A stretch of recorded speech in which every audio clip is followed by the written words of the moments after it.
Hi everyone, hope everyone is doing well and welcome back to my channel. And today I'm continuing the theme and I'm going to rank Naruto arcs.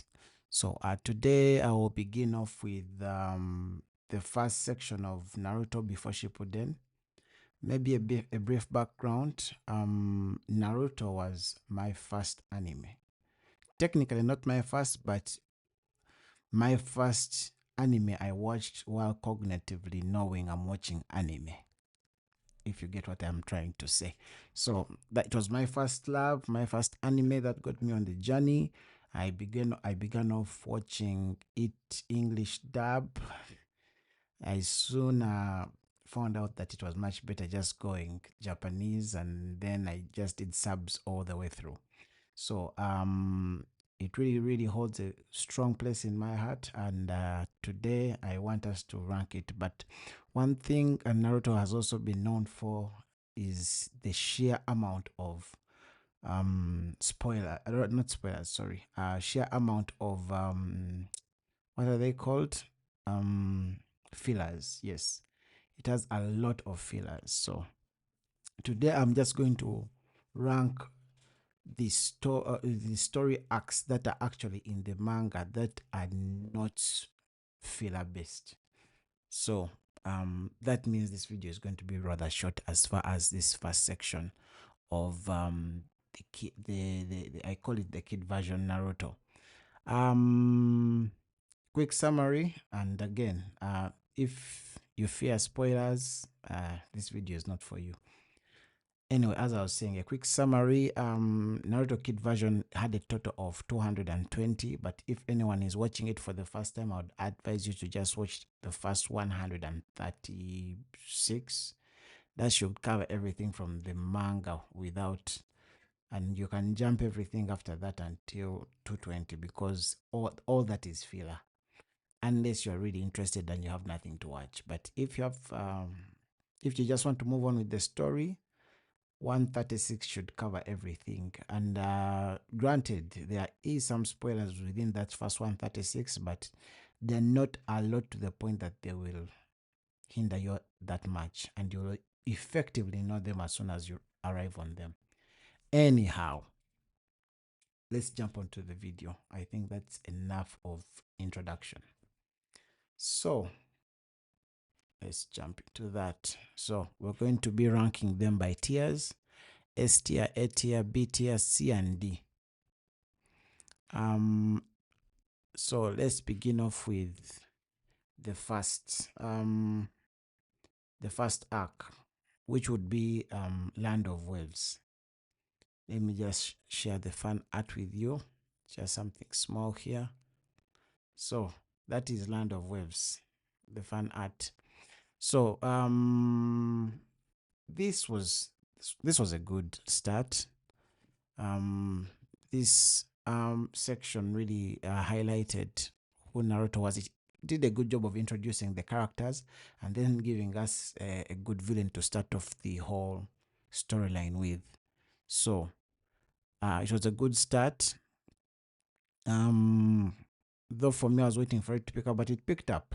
Back then, I think anime liked picking up their stories pretty quick. So it picked up the whole idea of a tailed beast that has been sealed in this kid. How is it going to manifest? And then towards the end of that arc, they showed us a glimpse of its manifestation. So I would put the first arc in B tier. It was a very good start, and I don't think I am going to put anything in D tier, because most of these arcs, especially in the kid version, just got better and better. So I'm going to base rank from this first one. So after the first arc, we've gotten to know a few characters, and then we jump to the arc called the Chunin exams. Now, this arc is what made Naruto popular for most people. It has a tournament arc within. It has we're introduced to a whole lot more new characters. Oh, sorry, wrong fan art.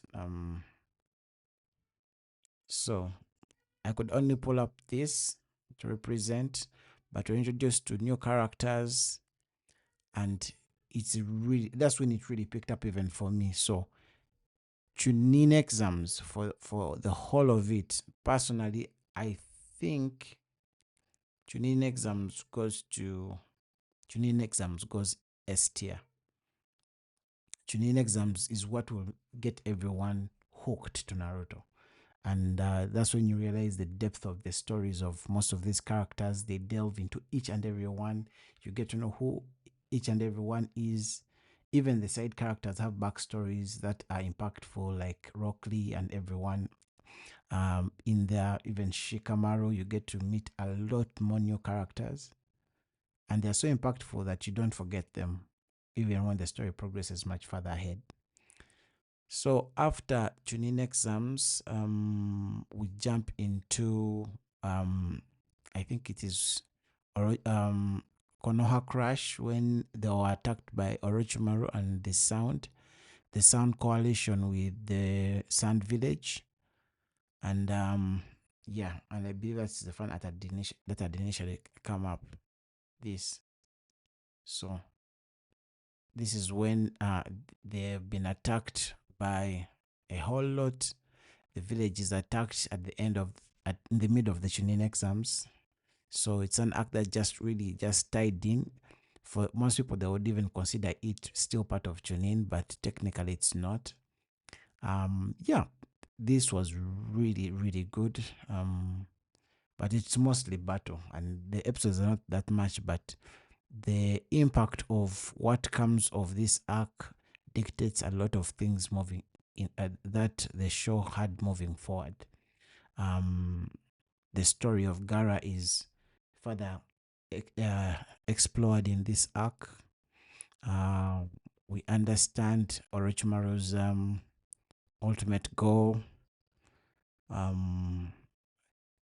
We get to see Naruto grow, and yeah, a lot more characters come into their full flight, and we lose a very important character, Sarutobi.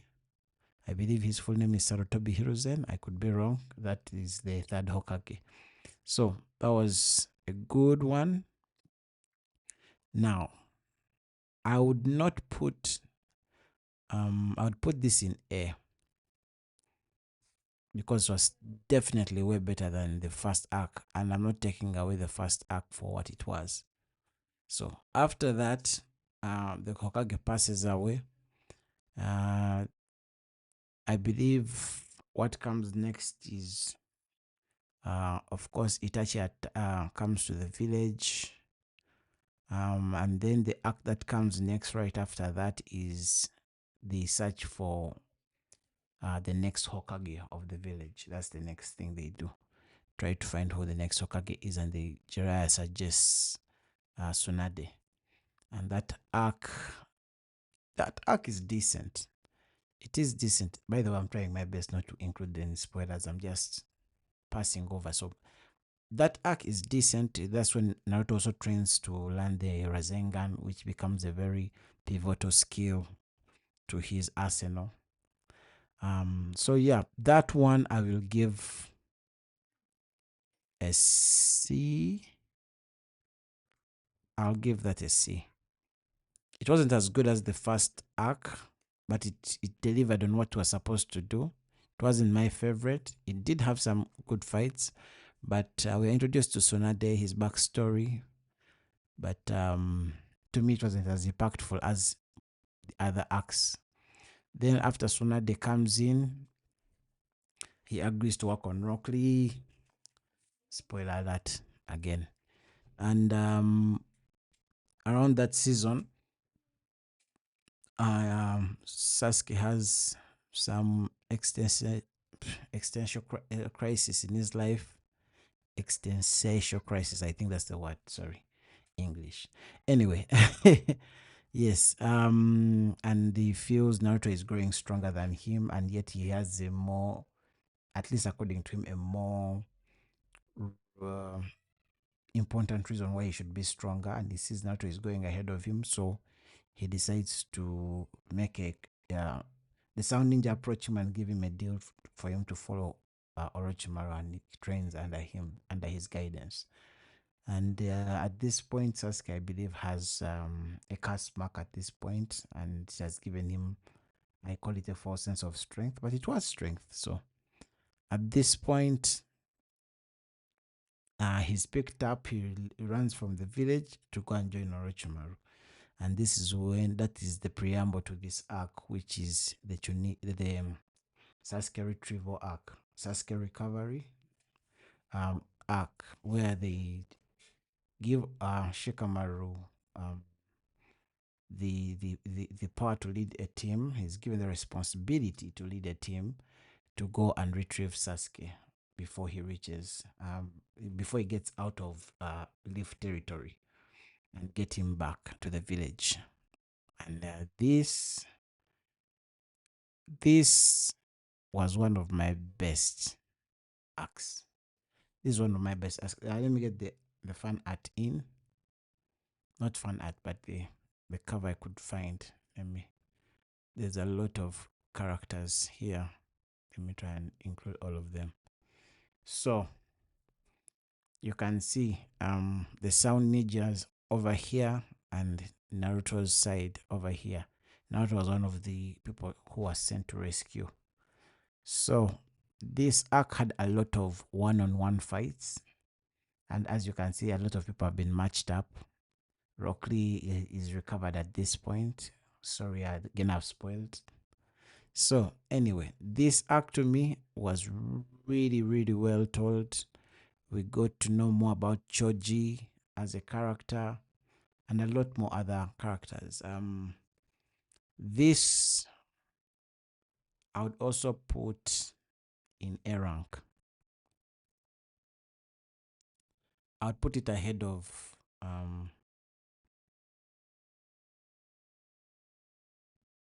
would put it ahead of the Konoha Crash. So at this point in the manga, I won't mention, I've already spoiled. So after this whole arc and the failure of this mission, at this point, if I remember correctly, in the manga, this is when Naruto vows to become stronger. Same with Sasuke, and then Jiraiya decides to take Naruto for training, for basically a 2-year hiatus to get him ready and stronger, and hence the 2-year gap. But I believe in the anime, from here onwards, they begin fillers for the next 100, or was it 100? I think they come close to 100 episodes of filler. From around 136 to 220, around that gap, it is all filler.